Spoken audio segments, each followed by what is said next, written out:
రాజుతో మునిగారు అన్నట్టు,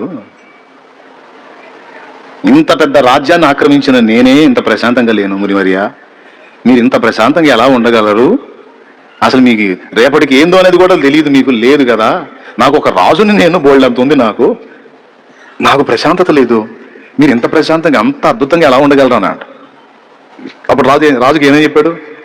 ఒక పెద్ద రాయిని చూపించి దాన్ని మోయగలవా అన్నాడంట. పైకి ఎత్తగలవా?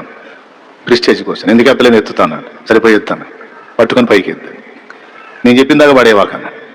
అలానే పట్టుకుని ఉన్నాడు. ఎట్టుంది అన్నాడంట. కాస్త బరువుగా ఉందన్నాడంట. అట్లనే ఉండన్నాడు. కాసేపు ఎట్టుందన్నాడు. ఇంకొంచెం ఇబ్బందిగా ఉందన్నాడంట. అట్లనే ఉండను. ఇంకాసేపు ఎట్టుందన్నాడు. కష్టంగా ఉంది, మొయలేకపోతున్నాను, అట్టనే ఉండన్నాడు. ఇంకాసేపు ఎట్టుందన్నాడంట. చాలా కష్టంగా ఉందన్న, వదిలేసేయన్నాడంట. వదిలేసాను. ఇప్పుడు ఎట్టుందన్నాడంట. హాయిగా ఉన్నాడంట. నేను ఆ పనే చేస్తున్నా అన్నాడు. నేను ఆ పనే చేస్తున్నాడు పిచ్చోడా. వదిలేశా.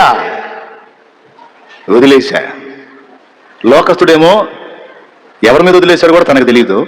క్రీస్తు యేసునందున్న మనమేమో క్రీస్తు మీద వదిలేశాం. వాడికి లేనిది మనకున్న నిరీక్షణ ఇది. మనమేమో గాల్లో వదిలేయలేదు, శూన్యంలో వదిలేయలేదు, ఒక వ్యక్తికి అప్పచెప్పాం. ఒక నమ్మకమైన వ్యక్తికి, ఒక మంచి జ్ఞానవంతునికి, శక్తివంతునికి, వివేకము గలవానికి, ఒక అద్భుతమైన రీతిని మన జీవితాన్ని మార్చగల వ్యక్తికి అప్పచెప్పి విశ్రమిస్తున్నాం. అది నేను మొత్తుకుంటుంది.